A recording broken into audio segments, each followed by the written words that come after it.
پریشانی آتی ہے.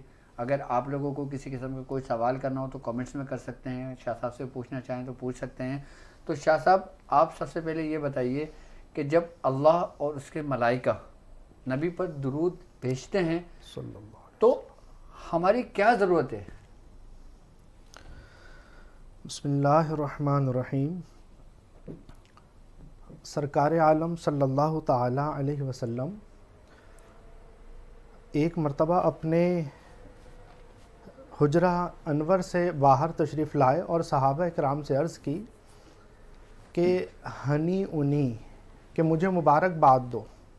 تو صحابہ کرام نے عرض کی کہ یا رسول اللہ صلی اللہ علیہ وسلم کس چیز کی مبارکباد آپ طلب فرما رہے ہیں؟ تو سرکار عالم صلی اللہ تعالی علیہ وسلم نے یہ آیت درود فرمائی کہ یہ آیت مجھ پر نازل ہوئی. کون سی آیت؟ جو سب سے مشہور آیت ہے کہ ان اللہ و ملائکتہ یصلون علی النبی یا ایھا الذین آمنوا صلوا علیہ وسلموا تسلیما. کہ اللہ اور اس کے فرشتے نبی پاک صلی اللہ علیہ وسلم پر درود بھیجتے ہیں. تو اے ایمان والو تم بھی میرے نبی پر درود بھیجو اور خوب سلام بھیجو. اب اللہ عز و جل نے آج پہلی مرتبہ ایسا فرمایا تو صحابہ کرام نے عرض کی ہنی ان لکا یا رسول اللہ آپ کو مبارک ہو. اب پہلا حکم ایسا رب نے ارشاد فرمایا کہ جو رب نے فرمایا کہ یہ میں بھی کرتا ہوں, میں بھی درود بھیجتا ہوں, میرے نبی بھی درود, میرے نبی پر میرے فرشتے بھی درود بھیجتے ہیں, اے ایمان والو تم بھی بھیجو. تو یہ پہلا عمل ایسا تھا کہ جو اللہ تبارک و تعالی, جیسا کہ آپ نے حکم سوال ارشاد فرمایا کہ اللہ تبارک و تعالی جب درود پاک بھیجتا ہے, اس کے مبارک معصوم فرشتے جب درود بھیجتے ہیں تو کیا وجہ تھی؟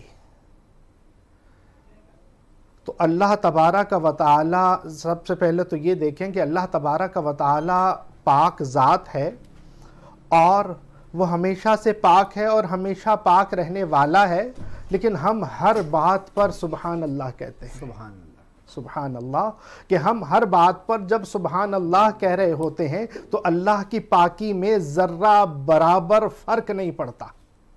مطلب ہمارے کہنے سے نہ اس کی پاکی میں زیادتی ہوتی ہے اور نہ کہنے سے کمی آتی ہے. پھر کیوں رب تعالیٰ نے ارشاد فرمایا؟ ہم سبحان اللہ کیوں کہتے ہیں؟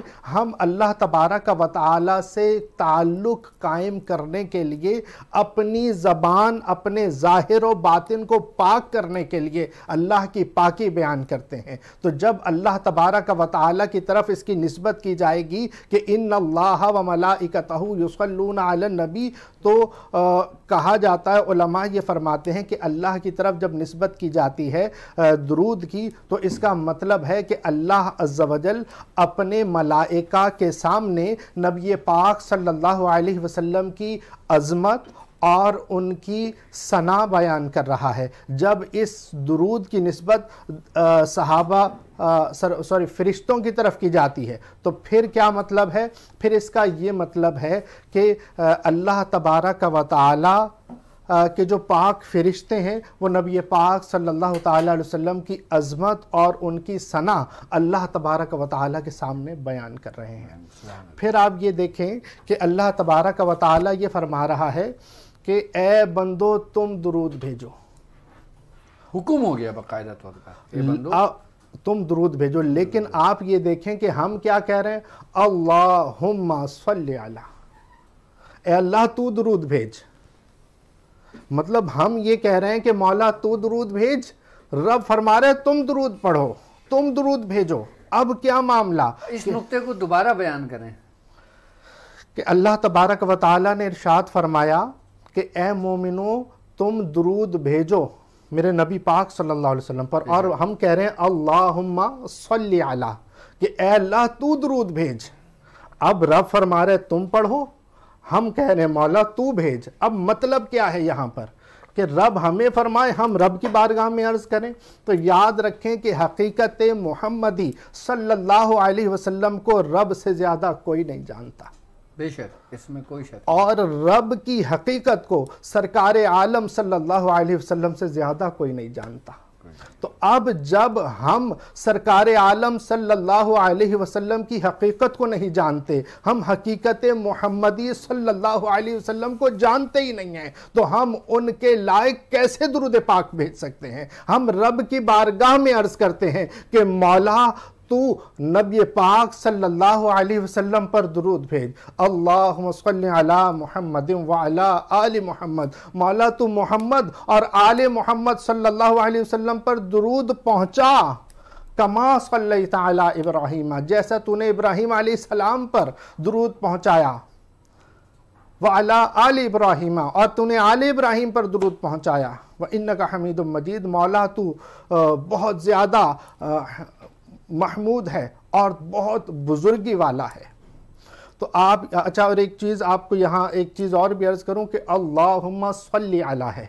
آج ہم یہ دیکھتے ہیں کہ بڑے بڑے قاریوں نے یہ غلطی کی ہوئی ہوتی ہے کہ اللہم صلی علی پڑھ رہے ہوتے ہیں، تو صحیح پروننسیشن اللہم صلی علی ہے، لام کے نیچے زیر ہے۔ اچھا، جو لوگ ساری زندگی اللہم صلی علی پڑھتے رہے، جبکہ اصل لفظ تلفظ آپ نے بتایا اللہم صلی علی ہے، تو اس میں پھر کیا ان کو ان کے فیضات اور دیکھیں اس میں معنی تو چینج نہیں ہوتا، اصل معاملہ یہاں پر محبت کا ہے کہ ایک عورت بارگاہ رسالت میں حاضر ہو کر درود پاک پڑھ رہی تھی، وہ دیہاتی عورت تھی، اور اس کے قریب کھڑے ہوئے خوش الہان لوگ وہ بہت اعلیٰ طریقے سے درود پاک پڑھ رہے تھے، تو وہ عورت بہت رنجیدہ ہوئی کہ میرا تو درود پاک بارگاہ رسالت میں کیسے پہنچے گا، یہ کتنے بڑے بڑے اتنے اچھے خوش الہان قاری پڑھ رہے ہیں۔ تو وہ روتی ہوئی وہاں سے گئی، اور رات جب سوئی تو اس کی قسمت جاگ گئی، اور بارگاہ رسالت سے کرم ہوا، اور رسول پاک صلی اللہ علیہ وسلم تشریف لائے اور فرمایا کہ تمہارا ہی تو درود پاک ہم سنتے ہیں۔ اللہ اکبر۔ اصل مقصد صلی اللہ علیہ وسلم، اصل مقصد ہے شوق، نیت محبت کے ساتھ جو بارگاہ رسالت میں درود پاک بھیجے گا، جس انداز سے بھیجے، تو سرکار عالم صلی اللہ تعالیٰ علیہ وسلم محبت کو دیکھتے ہیں، نیتوں کو دیکھتے ہیں، تعلق کو دیکھتے ہیں، کہ جیسا تعلق ہوگا، جس نیت کے ساتھ امتی بارگاہ رسالت میں درود پاک پڑھے گا، تو اللہ تبارک و تعالیٰ کے حکم سے بارگاہ رسالت میں وہ اتنا ہی جلدی قبول ہوگا۔ اب آپ یہ دیکھیں کہ آپ نے جیسے سوال کیا تھا نا کہ مطلب ہم بارگاہ رسالت میں جب درود پاک بھیجتے ہیں تو پھر اللہ کا درود پاک بھیجنا